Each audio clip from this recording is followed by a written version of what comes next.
For this episode, Chris thought a budget brew wouldn't be powerful, but...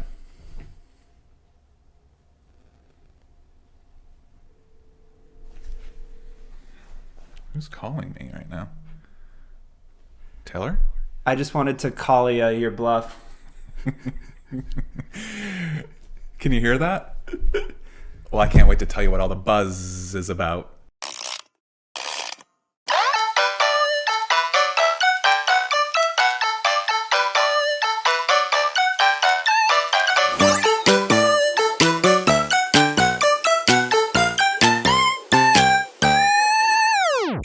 My name's Taylor. Hi, I'm Chris, and welcome to lucky episode number 13 of Commander Roll Reversal. Are we doing this right? Is it going to show up as 13 in the camera? I think that's the right way, because it's reversed. Reverse. Well, tell us if we got it wrong. We'll probably see it in editing. We'll fix that for next time. But you're watching Commander Roll Reversal, a YouTube channel dedicated to building Commander decks, swapping them, playing them, and then talking about it on the internet. Which is you, the internet, so please remember to like, subscribe, and share with a distant long-lost relative that you've now found and are able to share this with. That's really a heartwarming story. Yeah, well, it only gets less heartwarming from here, Chris, on this episode. We will be sure to include the Moxfield links to the deck lists in the description below. And as is tradition on Commander Roll Reversal, the winner of the episode gets to go first. Yeah, and I think that was you, Chris, but you don't get to go first this time. No, are we breaking tradition? We're breaking tradition. Okay. We've earned that on episode 13.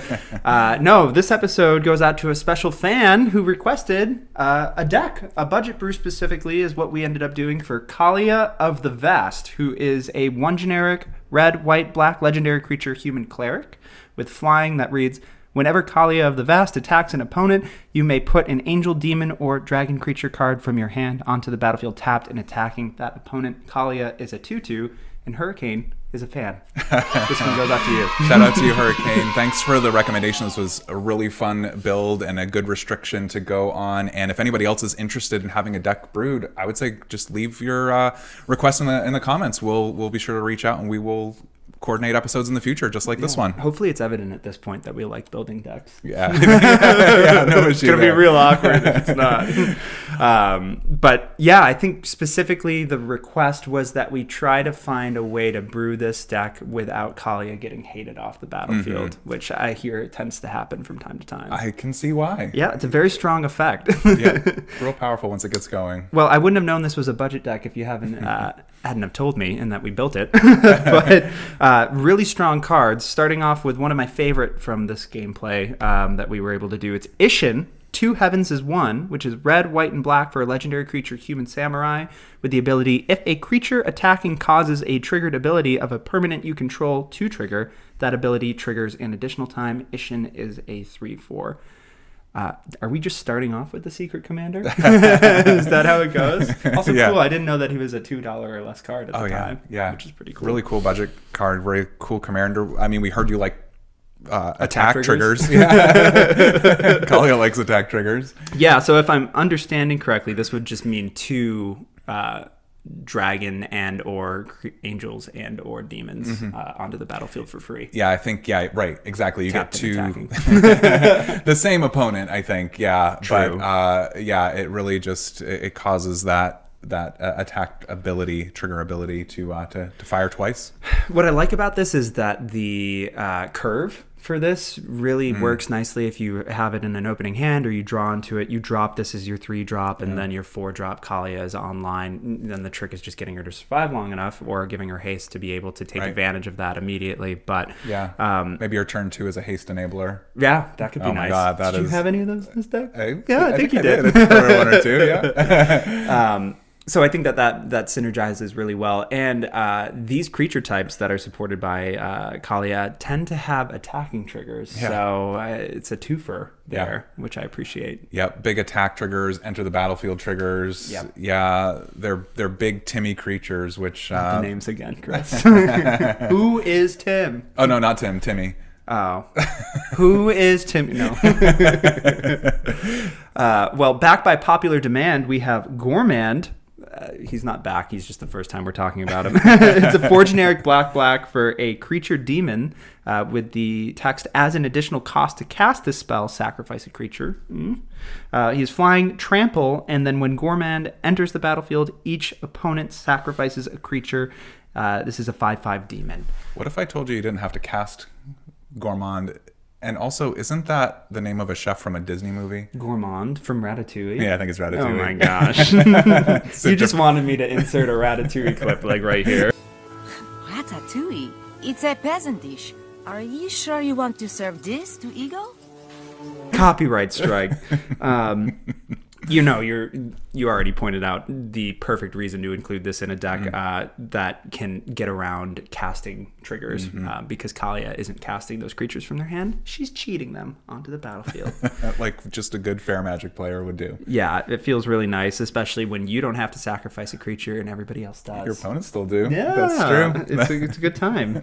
I'm glad that you got to work in some of your black tendencies with this demon. Oh, for sure. Yeah, that's a real feel bad for the opponents. Unless, I mean, sacrificing creatures isn't as bad as it used to be, right? You've got like some token creatures and things like more than we used to. But did you have a token to sacrifice? Nope, definitely didn't. Okay. Definitely had to sacrifice the commander. Just wanted to make sure. Gourmand's especially good when you pair him with another creature that was on this list. Bladewing the Risen, which is a 3 black red legendary creature zombie dragon with flying. When Bladewing the Risen enters the battlefield, you may return target dragon permanent card from your graveyard to the battlefield. Activated ability of black and red. Dragon creatures get +1/+1 until end of turn. I know what you're thinking. Gourmand isn't a dragon, and you're absolutely right. I make mistakes sometimes. That happens. That's okay. Yeah. It's still a good transition. Would you believe that Bladewing's part of a combo in this deck? I would believe it because you've put a combo in every single deck that we've done in the history of the show. That's true, yeah. Pretty much every deck that I built since 2019. I don't know. What is the combo? The combo is it's Bladewing, and in this deck we used Molten Echoes, which is not the optimal card. You can do it better if you're not doing a budget build. It's a little bit easier with like a Twin Flame, but essentially you just respond to Bladewing's trigger while you have 2 copies of Bladewing, sacrificing 1 to the legendary rule, and just have infinite loops. So something like a Zulaport Cutthroat can finish off the whole table. It's cool. Well, that's gross. And for those who don't know, Molten Echoes, 2 red for an enchantment. As Molten Echoes enters the battlefield, choose a creature type, dragon, I'm guessing in this case. Yeah. Whenever a non-token creature of the chosen type enters the battlefield under your control, create a token that's a copy of that creature. That token gains haste, exile it at the beginning of the next end step. It's all making sense now. It's all coming together. It shouldn't. We're trying not to get hated off the table. I wouldn't see that coming, so that's actually pretty brilliant. Right? Okay. I'm going to stop talking Chris up now and move on to a non-creature favorite card of mine from this deck.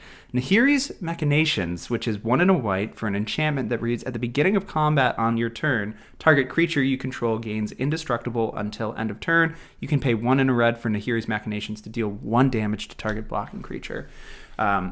First of all, Kaalia really cares about not dying so you can get repeated value out of that trigger. So anything that gives Kaalia some protection in the combat step is an A+ in my book. And then the activated ability, surprisingly powerful political tool because it's not just creatures that are blocking your creatures. You can interact with someone else's combat and really mess things up. So I really like this, especially at that 2-drop slot. Yeah.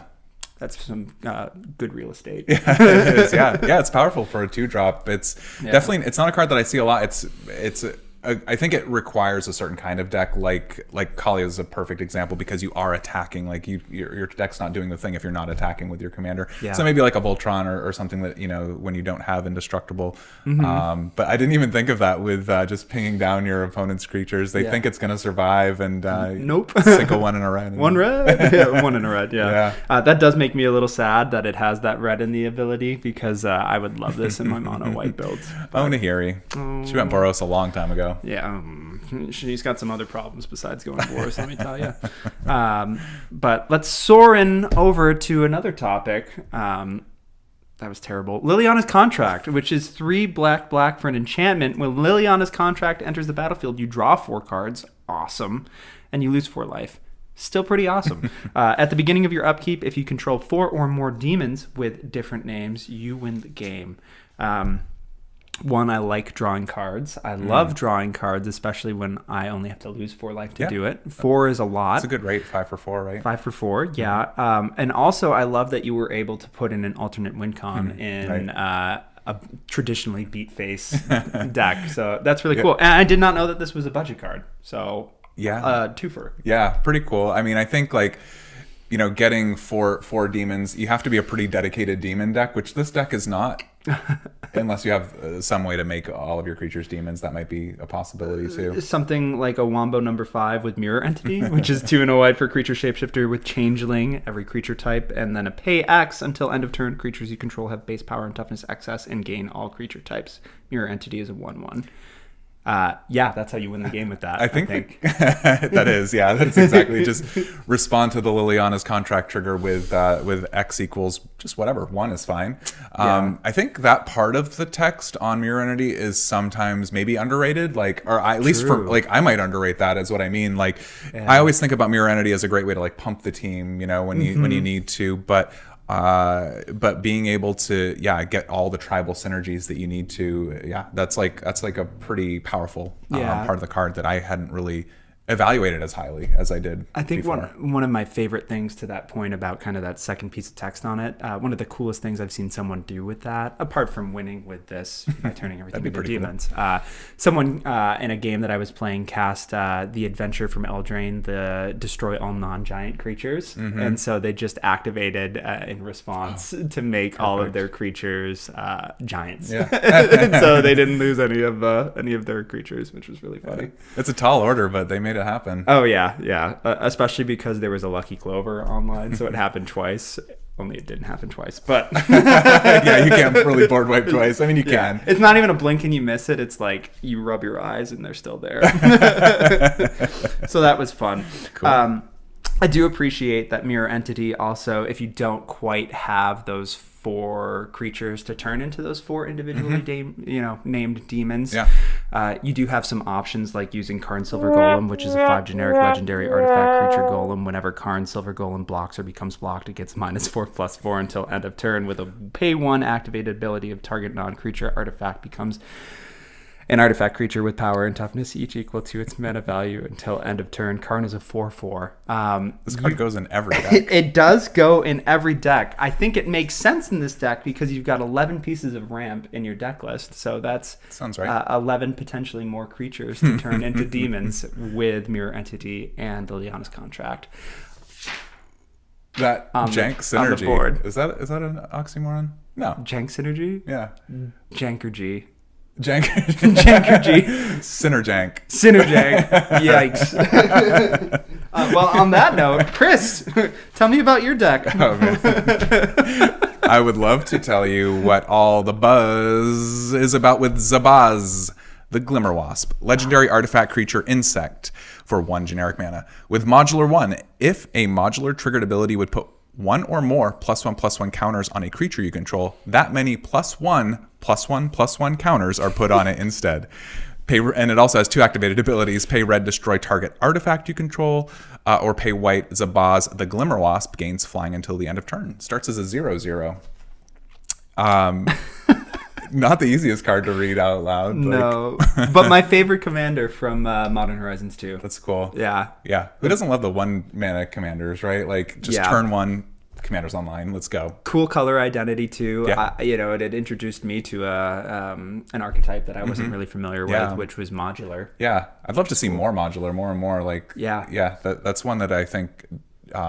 There's definitely enough to build a deck, but it'd be cool to just see more, to have more variety of cards. It seems like you have to put most of the modular cards in this deck that you can, right? If you want to take advantage of that. You're being generous because I'm sure you already can tell from the deck list. I did not do that. Nope, I found at least one. Okay. But we'll get to that. Sure. But to talk about cards that are in the list, I would like to highlight Akroma's Will. Okay. Not pulling any punches, are we, Chris? For those of you who didn't know, Akroma's Will is a real powerful card, and it won me the game. So I'm going to talk about it. Unbelievable. Chroma's Will is 3 and a white for an instant. Choose one if you control a commander. As you cast the spell, you may choose both. Creatures you control gain flying, vigilance, and double strike until the end of turn. And, or, creatures you control gain lifelink, indestructible, and protection from all colors until the end of turn. I love this card so much. Yeah, it's definitely a win con. Like, it's, what did you call it? White's version of... Triumph of the Hordes is what it feels like. I think that's accurate. Yeah. Just making all of your creatures unblockable, double strike, buff the whole team, and win from there, and gain a ton of life. Yeah, too. the That's life the thing. The life gain is nothing to scoff at. Like, I will, depending on how far into the game we are, like, I will chuck in early at Chroma's Will just to get the life gain advantage if there's a lot of drain stuff happening, just so I'm not immediately dead. Yeah, and it works. Yeah, that's fair. Yeah, that's sort of like how the like Heliod's Intervention is a removal spell, right? Until it's not a removal spell. Who would cast it as the life gain mode, though? What? You never know. Incredible. So yeah, Chroma's Will. In case you didn't know, that's a banger. I hope they reprint it soon. Another banger in the deck is Scrapyard Recombiner for 3 generic mana, artifact creature construct with modular 2. This creature enters the battlefield with 2+1/+1 counters on it. When it dies, you may put its +1/+1 counters on target artifact creature. It has an activate ability, tap and sacrifice an artifact. Search your library for a construct card, reveal it, and put it into your hand, then shuffle. It starts as a 0/0 with 2+1/+1 counters on it. Wow. So this was one of my favorite modular cards. Yeah. I love that, it's an artifact creature. It has the modular, but it also lets you search for a construct like, I don't know, Walking Ballista? Who would put that in this deck, though, right? We don't do that. We don't combo here. No, of course not. No, there's definitely no combos in this deck. Yeah. I wonder how many constructs there were, though, as targets. Probably a few. There were a few. There definitely were. That's good. Yeah. Glad I know how to build decks. Yeah, at least a handful. You can activate it more than once. Yeah. Doesn't get Urza's Saga, though. Literally unplayable. Here's a really cool card. I think this one's from Modern Horizons 2. Correct me if I'm wrong. Abiding Grace for... Yes. Right. Abiding Grace is 2 and a white for an enchantment. At the beginning of your end step, choose one. You gain 1 life, or return target creature card with mana value 1 from your graveyard to the battlefield. What 1-drops are in the deck, Chris? Checks notes. Oh, the commander. Oh, nice. Yeah. That seems good. And a bunch more, like a lot of the modular creatures. You're only playing it for the life gain, I'm sure. I'm sure. No, this one came in clutch because you did build this deck with a little bit of aristocrats, sort of like the sacrifice theme built in to be able to like move the +1/+1 counters around as you needed to, right? So sometimes you just leave your commander in the graveyard until your end step, I think. Feels good. Yeah. Plays graveyard hate. Yeah, that is always the concern. But Abiding Grace is really cool. I love these modular effects. Not modular, excuse me, I misspoke, but modal effects. Sure. Modal effects, just kind of having that flexibility, like, okay, well, there's nothing in the graveyard. At least I still get that 1 life every turn, right? I love this card, too, because I feel like as the game continues to evolve, it will only become more powerful, just with the recent trend of the game becoming, a faster game, lower CMC. Like, we're getting a ton of 1-drops. I mean, not for nothing, that's the same set that Esper Sentinel dropped in. Fair. So, they know what they're doing. Yeah, that might have been a plan. It might have been the game plan, both of them being white. Yeah. And, Esper Sentinel's getting removed as soon as possible. As soon as possible. So just bring them back. It's like the insurance policy. Yeah. Abiding Grace, it's a cool card for sure. I did want to talk about a couple of lands in the deck. Sure. Just because these 2 lands I don't think go in a ton of different decks, but they definitely fit with this particular theme. So the first one is Power Depot. For an artifact land, Power Depot enters the battlefield tapped. Tap and add a colorless mana, or tap and add 1 mana of any color. Spend this mana only to cast artifact spells or activate abilities of artifacts, and it has modular 1. Nice. It checks all the boxes for this deck. Sorry, a land that has modular. What won't they do? And it's an artifact, so you could, if you wanted to, ping it with Zabaz's activated ability. You could actually tap this for the red mana to activate Zabaz's destroy target artifact you control ability, and then blow up Power Depot, and then get the modular effect to put 2+1/+1 counters on Zabaz.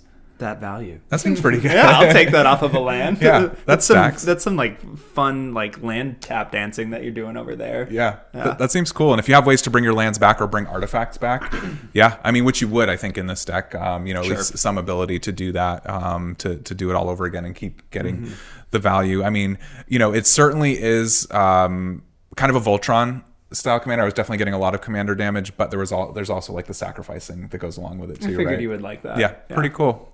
Yep, in Boros. Boros sack. It's a new archetype. Predominantly mono white Boros sacrifice. And there was one other land actually that I wanted to point out. Swarmyard is a land. Taps for colorless. It also taps to regenerate target insect, rat, spider, or squirrel. In other words, the next time it would be destroyed, instead tap it, remove it from combat, and heal all damage on it. That's so good. Yeah. For an insect commander. Yeah. Yep. Anything. I mean, I guess, a squirrel commander, rat. I don't know. Is there a legendary rat? Oh, yeah. There's definitely legendary rats. Yeah, and spiders. Yeah. Yeah. So those decks where, you really need to keep your commander around that fit these particular creature types. Yeah. Swarmyard slots right in, doesn't it? I mean, it's so good. Cool. I feel like the struggle becomes just remembering not to tap it for mana. I definitely did that. Yeah, I know you did. Yeah. I knew I was like, that's targeted. Yeah. It wasn't targeted removal, it was a board wipe. But, okay. The comment was targeted. Yes, it was. So, Chris, I think it's time for the second best part of the episode. Are we keeping track of like the hierarchy of which parts are better or best? Yeah. How would I rank? I don't know. I've been enjoying our conversations at the end too. Yeah. That's creeping up for me too. Maybe it's a little like self-aggrandizing to like rank the best segments of our show. Yeah. But other questions, more relevant questions are like, why did you include Zulaport Cutthroat, a 1 and a black creature human rogue ally, in your Kaalia deck that reads, whenever Zulaport Cutthroat or another creature you control dies, each opponent loses 1 life and you gain 1 life. Zulaport Cutthroat is a 1/1. And I know what you're thinking. You already told me why you have him. Yeah, but that wasn't scripted, so I'm still going to ask you why you have it anyway. This is, in case you didn't know, we try to do this all organically. And you're right. Zulaport Cutthroat is not an angel. No. Not a demon. Correct. Definitely not a dragon. But it is a huge payoff for your Bladewing the Risen combo with Molten Echoes. Yep. Today just I learned. Kills the whole table. Yeah. Why would you do that? I mean, and gain yourself. Wow. So you mean to tell me that you have 3 ways to win in this budget deck? Beat face. Yep. Wombo number 5 with Liliana's contract, and then Aristocrats. Yep.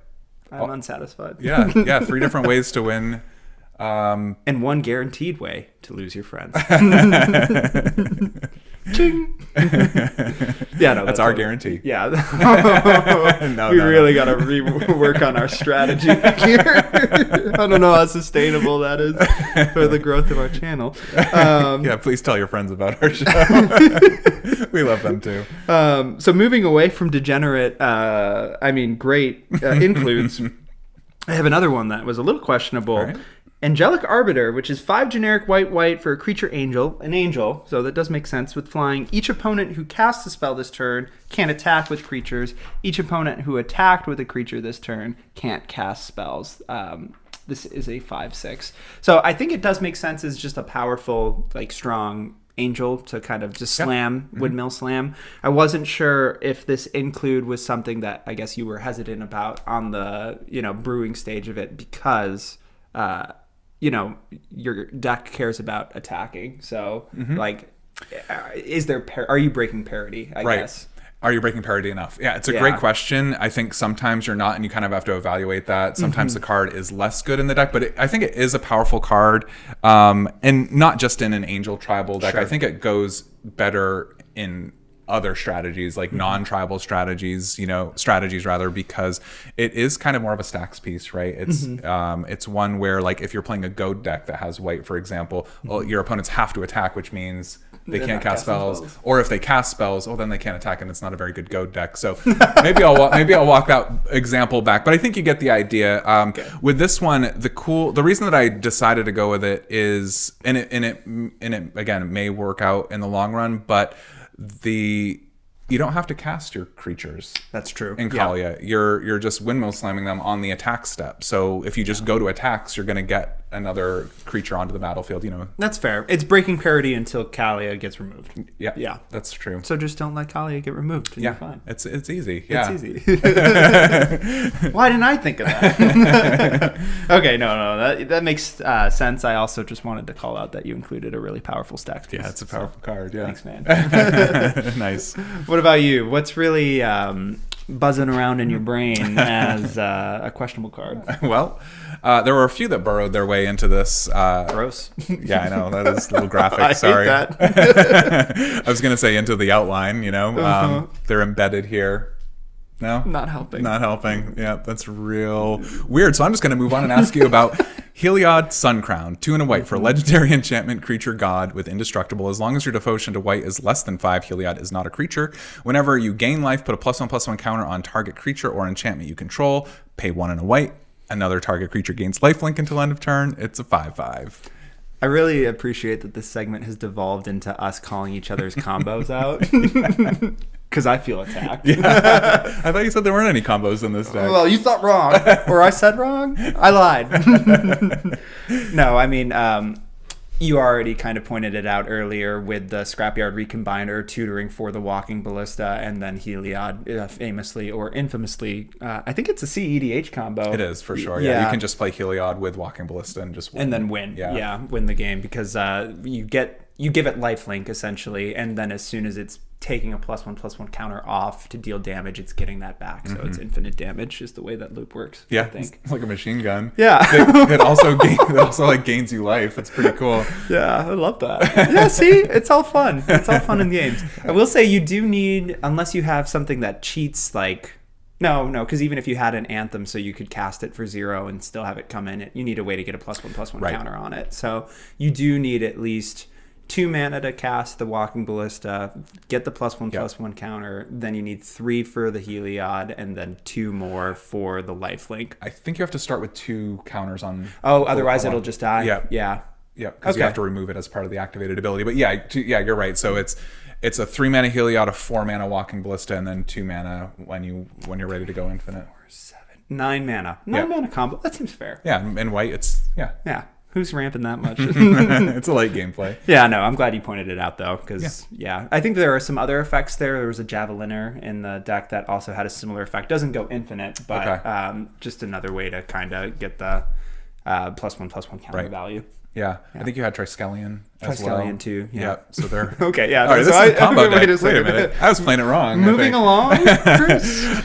All right. Well, this one, I think we just alluded to a little bit, but I wonder if there might be other reasons that you might have included Throne of Geth for 2 generic mana. It's an artifact. Tap, sacrifice an artifact, and proliferate.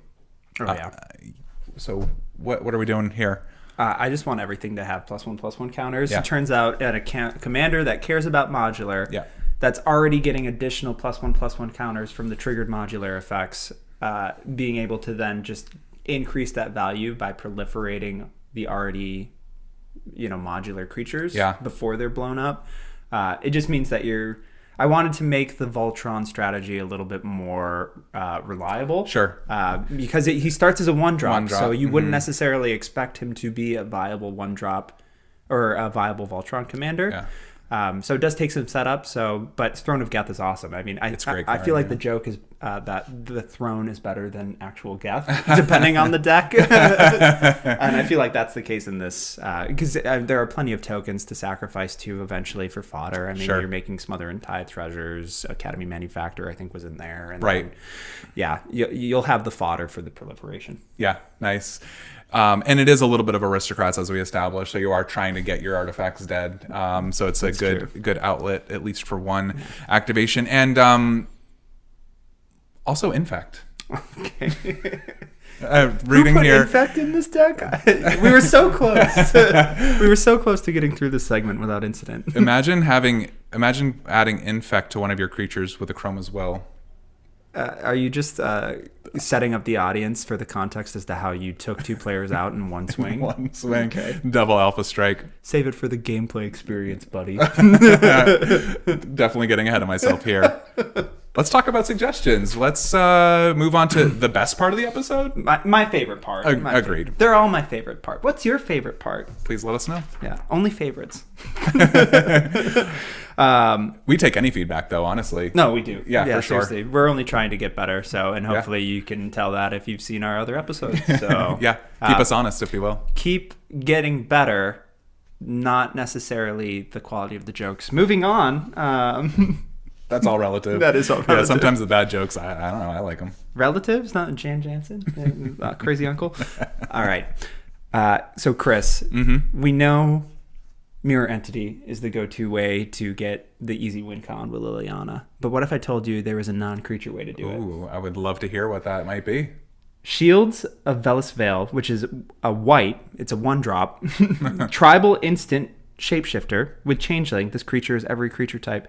Creature's target player control gets +0/+1 and gain all creature types until end of turn. Love that. That's super cool. What a good backup plan. Yeah. Or main plan. Yeah. Yeah. I mean, just if you wanted to go redundancy, keep Mirror Entity and then also slot that in as well. It's a 1-drop, so it's a pretty low ceiling as far as impact on your mana curve is going to go. And then also it is just another way to give everything changeling with at a budget. I do want to preface, I guess I can't preface because I've already started the segment, but all of these were budget card recommendations. So $2 or less was my go-to. Yeah, thank you for doing that, for taking that care, because we definitely were going for the budget version. And I think these cards that give all creature types are pretty cool. The add one toughness is probably a little bit less. You never know. You never know. I mean, I just need enough to not die to trample, I guess. Yeah, or Toxic Deluge maybe, or something. Okay, yeah. Oh, that's some good anti-deluge tech.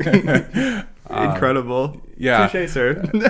I was thinking about these changeling cards and something like a it's the banner. Oh no, it's not the banner. It's the other one that Maskwood Nexus? No, sorry. It's the card that each creature gets +1/+1 for each other creature that shares at least one type with it. Oh, Coat of Arms. Coat of Arms. Gross. You give everything changeling and then you break the game. Yeah, you have to do a lot of math, but I don't know. I think there's something there. Disgusting. Yeah. Cool. Appreciate that. So just something to consider if that's maybe something that you want to be more the focused win con of the deck. Yeah. Nice.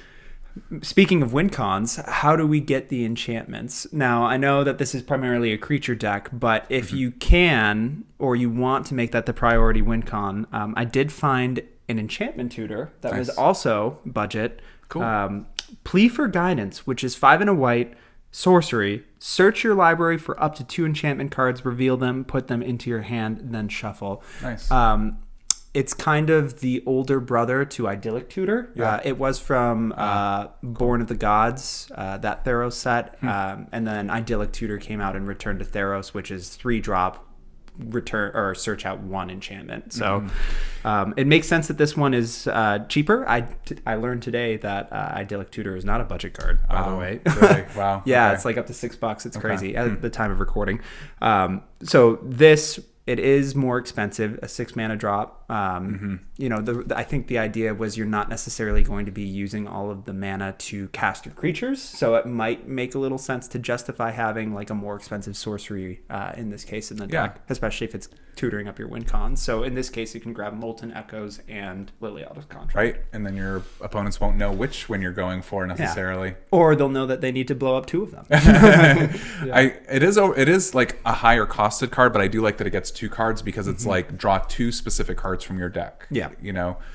Which is a really powerful effect. So it's definitely a late game play, but if you like, it's interesting that a couple of the main win conditions in this deck are enchantment based too. So yeah.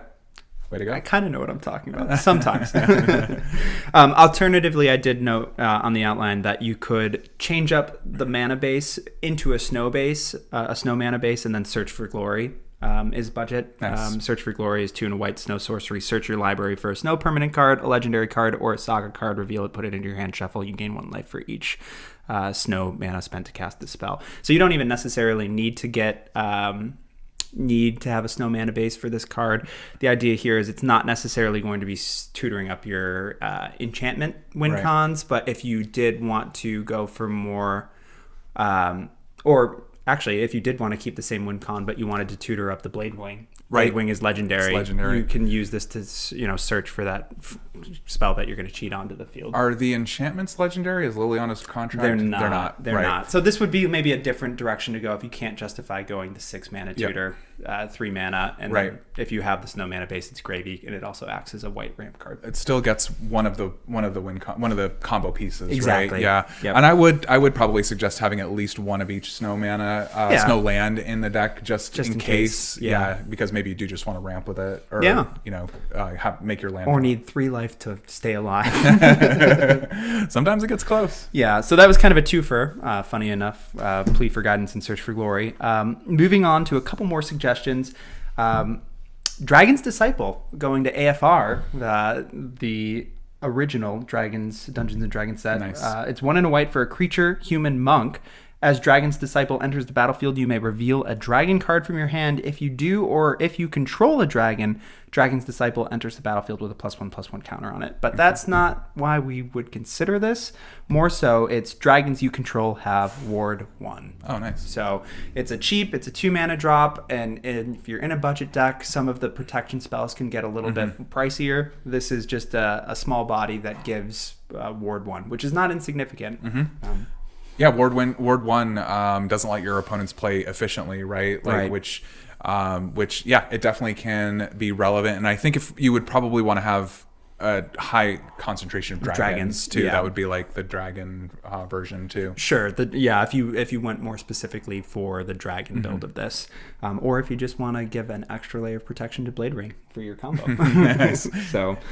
In a similar vein, another really valuable creature that cares about dragons from that same set, Minion of the Mighty, which is a red creature kobold menace with pack tactics. That doesn't mean anything. Whenever Minion of the Mighty attacks, if you attacked with creatures with total power 6 or greater this combat, you may put a dragon creature card from your hand onto the battlefield tapped and attacking. Secret 0/1. Commander. It's a secret commander that's a 1-drop. That also benefits from the Ishin triggers. Oh, cool.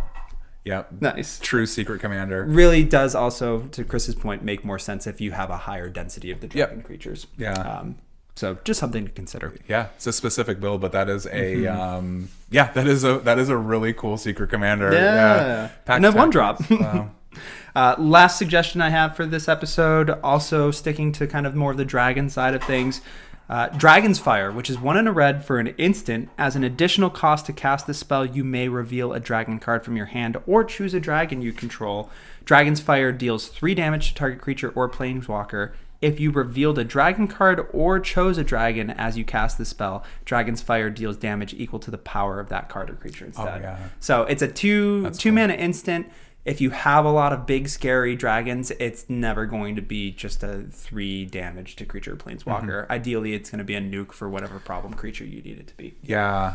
Yeah, I think if you have that tribal synergy, that's going to pay off really well. I mean, cards like a Braid, for example, I think are maybe a little underrepresented because they're single target, but they're kind of modal. And this isn't exactly modal, but I think it's kind of similar in the sense that if you do have enough of that concentration of dragons, you're dealing not 3 damage, but you're dealing 6 damage. Or, exactly. Yeah. And I mean, and even if you're not necessarily going the dragon density build for this, if you still have those pieces like Mirror Entity or Shield of Velis Veil, I mean, it's gonna, whatever creature is the biggest creature is what the damage ceiling is gonna be. Yeah, imagine like sinking all but 2 of your mana into Mirror Entity, buffing the whole team, and then Mirror Entity's your dragon. Oh, no! Oh, my gosh. Yeah, just that extra damage that you need to kill the blocker and then win. We got there. So those are my budget suggestions for your deck, cool. Chris. You were a good sport. Thank you, sir. Yeah, thank you. Thanks for keeping the budget, too. Of that course. was a good, nice touch. Of course. Yeah, well done, sir. What do you got for me all in the not budget deck? Yeah, I didn't have any restrictions. I just did what I wanted to. But I had a few ideas in mind. So the first card that I thought to suggest in an Artifact Aristocrats deck is Osgir the Reconstructor. 2 a red and a white for a legendary creature, Giant Artificer with Vigilance. Pay 1 generic mana, sacrifice an artifact. Target creature you control gets +2/+0 until the end of turn. or pay X and tap, exile an artifact card with mana value X from your graveyard. Create 2 tokens that are copies of the exile card. Activate only as a sorcery. It's a 4/4. So Wow. Osgir's more of the Boros. Like, Yeah. you definitely want to be leaning into both colors, I think. Secret Commander. Yeah, definitely. Yeah, the Secret Commander for sure. It gets the artifacts sacrificed like you want to, but more importantly, it gets them back out of the graveyard, which I think is pretty powerful when you can put in 2 modular creatures, for example. Oh my gosh, and then it makes the copy tokens, so then you get the extra modular triggers. Yes. Vicious. Yeah. I like that. Cool. That's cool. Yeah, Osgir's really cool. I'd like to build that deck. It seems like a fun take on Boros in general, but seems to... Episode 37. Okay, we called it. All right, mark your calendars. Yeah. I don't even want to know when that would be. Gosh, that's what, 24 release. weeks from now, right? So... See you in a year. Yeah. We'll see you then. So I thought of another artifact that is not modular, not a construct, not an insect. Gosh, why did I even want to put this in? Is this a suggestion? It's a suggestion. Okay. Yeah, Worm Coil Engine. Oh, get out of here. Yeah, you know. Worm Coil Engine, 6 generic mana for an artifact creature, Phyrexian Worm. With Death Touch and Lifelink, when Worm Coil Engine dies, create a 3/3 colorless Phyrexian Worm artifact creature token with Death Touch and a 3/3 colorless Phyrexian Worm artifact creature with Lifelink. It starts as a 6/6. Incredible. Yeah. It doesn't have a lot of synergy, and Worm Coil Engine is a 6 mana spell, but I don't know. It seems like pretty powerful if you're going to be like sacking it and maybe bringing it back with Osgir, for example. There's like... You're on that Phyrexian kick. I know. What's next? Grafted Exoskeleton? No. Oh, wait. That's already in here. Okay, yeah. That was already in the main list. No, it is. I do like that, though, because if someone goes to... I think because you have the commander activated ability, pay red and destroy a target artifact, if someone goes to swords to plowshare your really scary Worm Coil Engine, you can just pay the 1 red mana and then... it's not exiled, and you get 2 creatures. Yeah. So, yep. And it's in the graveyard. You can probably bring it back somehow. Yeah. Yeah. That would be nice. Okay. Yeah. It's making sense. Okay. Yeah, it's kind of, one of those value cards. I think Worm Coil Engine used to be commander staple, right? Like, And then it got phased out because it's 6 mana. yeah, and there's just a lot of 6 mana spells these days, right? Yeah, high concentration. Mm-hmm. Okay. Yeah, so pick and choose, but... Hashtag bringing Worm Coil Engine back. Hashtag exceeds character limit. Hashtag I'm good at Twitter. Send 2 tweets. Send 2 tweets. Okay. Tweet long? All right, here's a card that was actually relatively new. I think this came from a recent set, Resourceful Defense. Oh, awesome. Yeah, 2 and a white for an enchantment. Whenever a permanent you control leaves the battlefield, if it had counters on it, put those counters on target permanent you control, and then you can pay 4 and a white, move any number of counters from target permanent you control to another permanent you control. This is not the Ozolith. No. Oh. But they printed another Ozolith effect that out-Ozoliths the Ozolith. You can use that activated ability on the Ozolith. Oh, yeah, you can. Yeah. And you don't have to wait till a combat step to do it either. Does it have the restriction of using it at sorcery speed? It doesn't. It's an activated ability at instant speed. So someone blows up the Ozolith, you can pay into it and save all your counters. Yeah, you can do that. You could stack all of your counters on Heliod. Mm-hmm. Just keep them safe on an indestructible enchantment. Mm-hmm. And then when you're ready to move them over to Zabaz to get that that instant speed win. Could you imagine that? Oh my gosh. That's cool. Stop it. Yeah. See, I would just try and put him on a man land. I'm being cheeky. It's a big frost dragon in a cave. Is the cave that's attacking you on that land? Or is it the cave of the frost dragon? I guess it's the dragon coming out of the cave. Right. You just have to entice it with a 5 activated mana cost. Yeah, like Den of the Bugbear, I suppose, is similar. Okay. Yeah. Lair of the Hydra. All right. Yeah. Fine. So it checks out. Hey, both of those man lands could go in this deck, actually. Oh, cool. Come to think of it. Wow. Boros, baby. We're good at this. That was planned. Yeah. Here's a modular creature. Okay. All right. I was getting worried. Arcbound Shikari. 1, a red and a white for an artifact creature, Cat Soldier with first strike. When Arcbound Shikari enters the battlefield, put a +1/+1 counter on each other artifact creature you control. And then it has modular 2. It enters with 2 +1/+1 counters. You can move those counters when it dies, and it's a 0/0. Yeah, that's good. Yeah. That's really good. Yeah. I think that's one of the modular creatures you probably want to have in a Boros Zabaz deck. Yeah. I can't remember why necessarily I was inclined to build it this way, but I think I did it as a mono white mana base, with the exception of Urza's sunglasses to be able to tap the white mana for red if I wanted to dabble. It would just make sense to be a Boros deck. You should build it as a Boros deck. That's more optimal, but this card would fit in. But then you don't really need to play Urza's sunglasses, and like that's just a cool. Yeah, card. I'm just flexing. Oh, incredible. All right, I got one more for you. Hit me. All right, so this is a sorcery. It's a big mana spell. Is that 7 mana? Wake the Past for 5, a red and a white sorcery. Turn all artifact cards from your graveyard to the battlefield. They gain haste until the end of turn. Mass artifact recursion. Yep, specific to artifacts, they get haste. What is that from? Well. Is that an older card? This one, actually, I think it might be from Strixhaven. Oh my gosh, Strixhaven, you're crazy. Snuck in there, yeah. I mean, it's definitely 7 mana, but it's kind of like the Triumph. Triumphant Reclamation. Triumphant Reclamation. I guess it's actually a little bit cheaper than that. It's cheaper, but it doesn't get planeswalkers and enchantments. I see.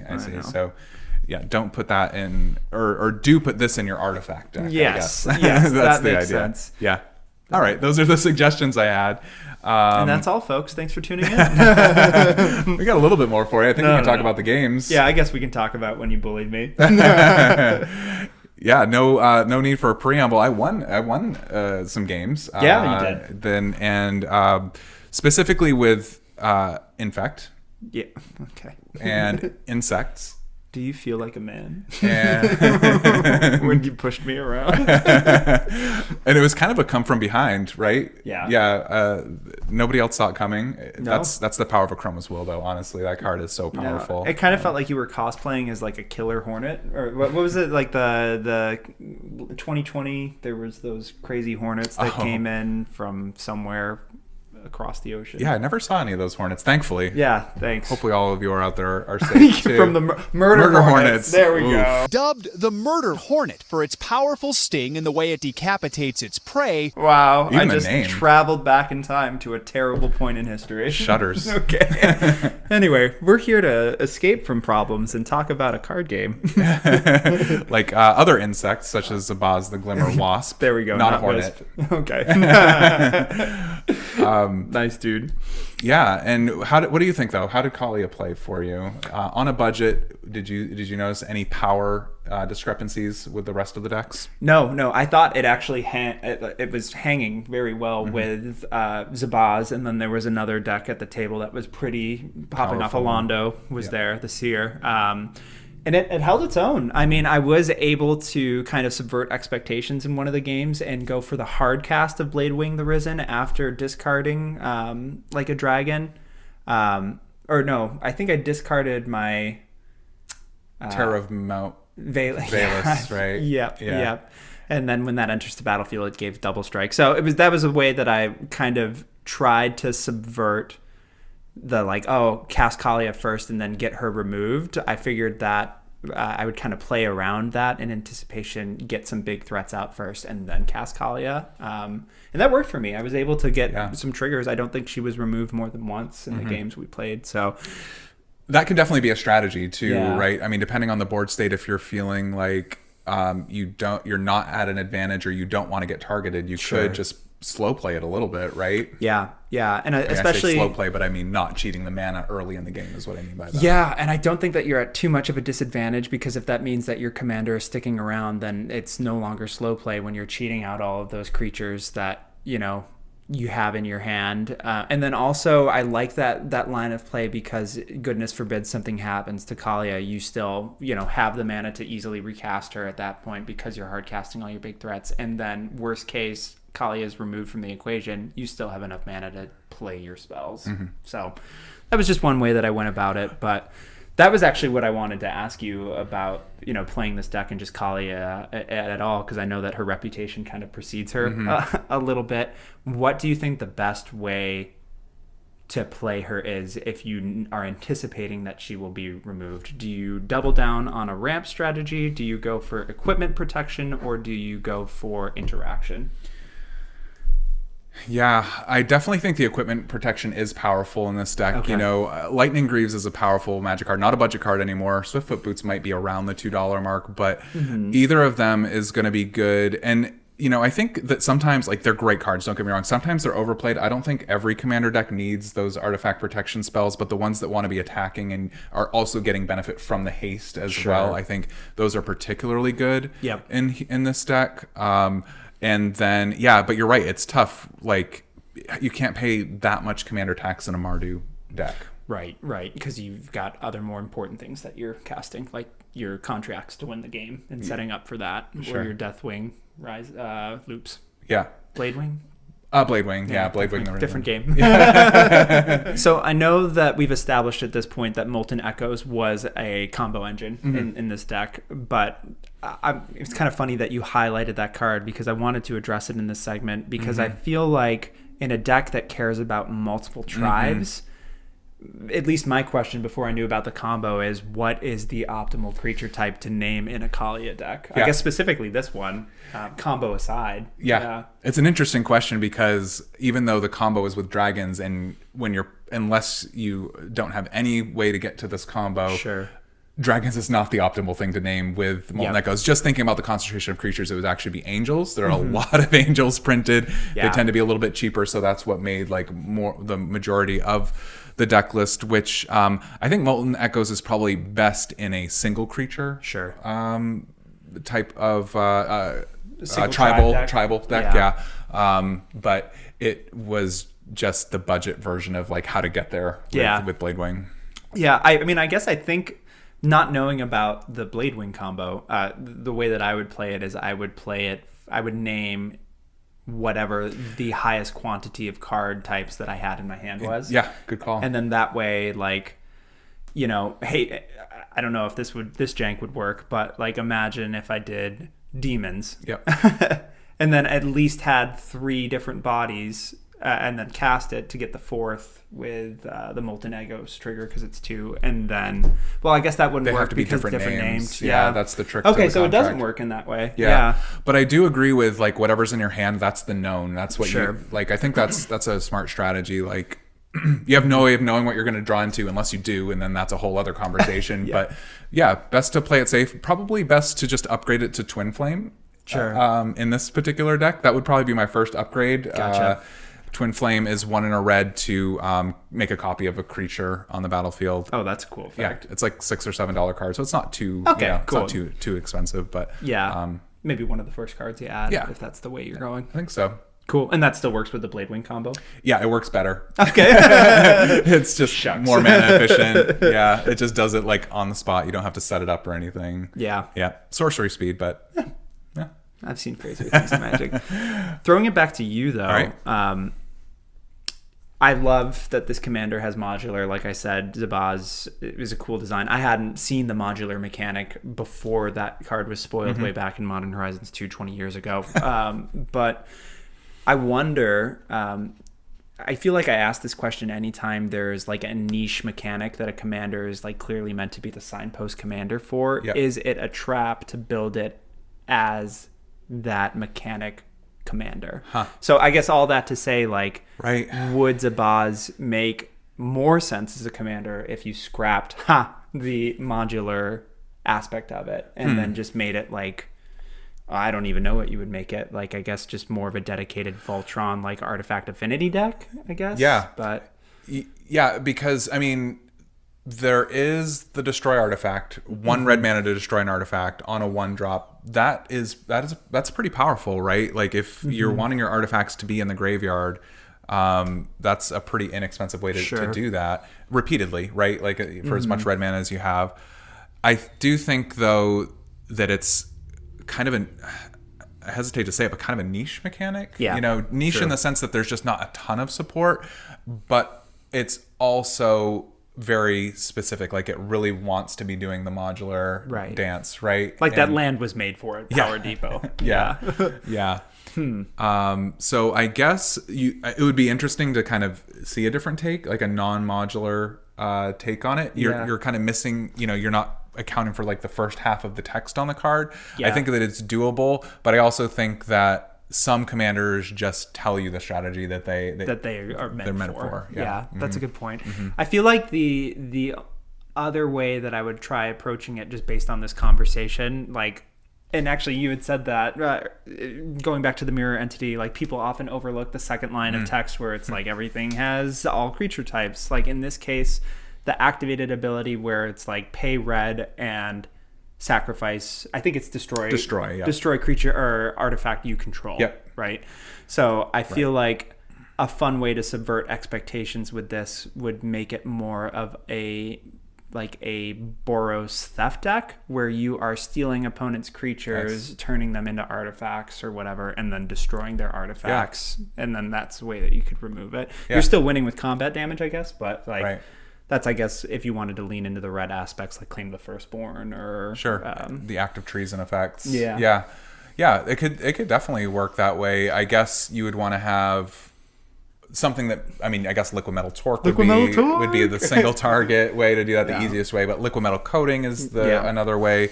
I mean, Mycosynth Lattice. Garn the Great Creator. Who said that? No. But interesting to hear your take on that. I think what works for modular in the case of this mechanic, even though it is more niche, it plays into an already established archetype of +1/+1 counters matters. Yes. So I think that's what gives it the power boost in this case. Yeah, for sure. It's another take on the +1/+1 counters. So Modern Horizons 3, right? That's where we're holding out hope for all of these. If it works with the Ozolith, it works in this deck. And that's where I'm wrapping that. Cool. Well, we've got some commanders to reveal for next week. And since you went first, I'm gonna steal the show for a moment here and talk about the commander that I built. Did you hear that? You just witnessed a hostile takeover live in the past. You stealing the show? Not a pirate. Not a pirate. Oh God. Okay. All right. Hit me with it. All right. Well, you were kind enough to build a Boros deck for me this time, so I wanted to return the favor and build some Boros for you. Shucks. And we are going back to Commander Legends Baldur's Gate one more time. At least for now. By the time this episode airs, we'll already be in the next preview season, I think. Because will Double Masters previews be over? At this I think point? they're like half over. Let us know what you think of Double Masters previews. Have you seen those spoilers? Because we haven't. Nice. Except for the ones that ended up in set boosters. We don't talk about leaks here. Nope.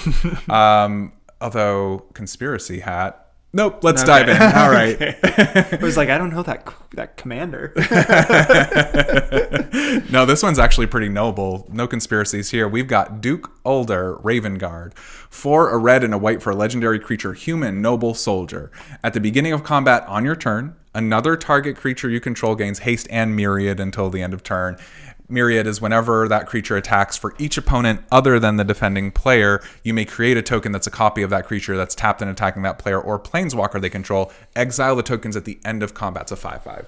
I almost built this commander. Yeah. That is amazing. Yeah. All right. You went Boros. I love it. And Myriad is such a cool mechanic. It's very cool. Yeah.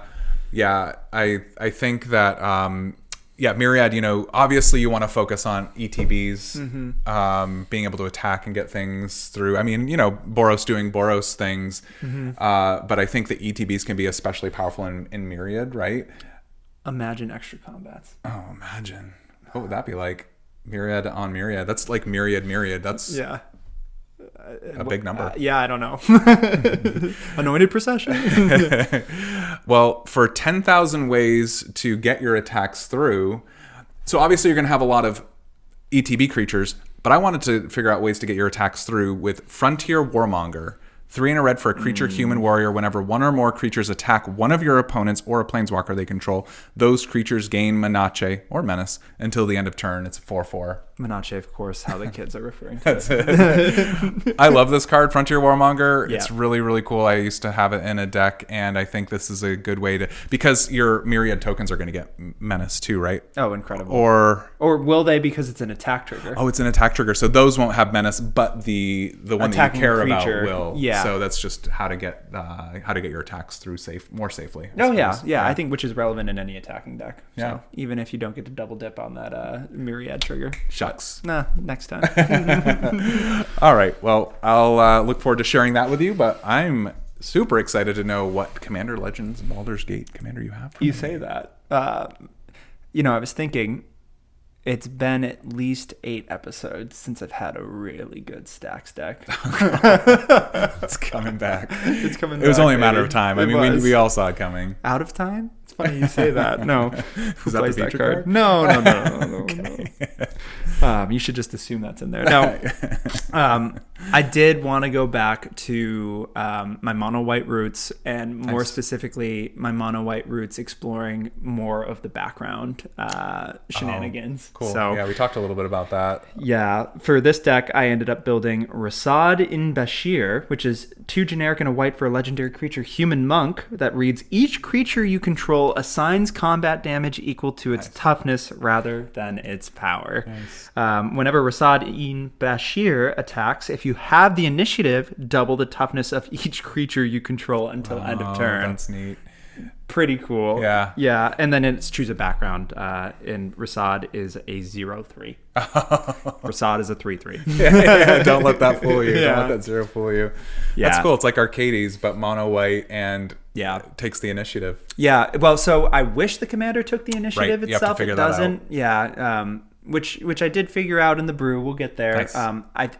I think that ability is just gravy at that point. Especially as you'll come to find there are surprisingly varied options to get your butts bigger. And I'm not talking squats. But alas, we'll save those cards for another time. The showcase card I wanted to do today is the background. Cool. That we went Yeah, with. that makes sense. How could I resist? Mono white card draw. Folk hero, 1 and a white, legendary enchantment background. Commander creatures you own have whenever you cast a spell that shares a creature type with this creature, draw a card. The ability triggers only once each turn. And Rasad is a human monk. Oh, cool. So we got humans, we got monks. We got humans, we got monks, we got big butts, and I do not lie.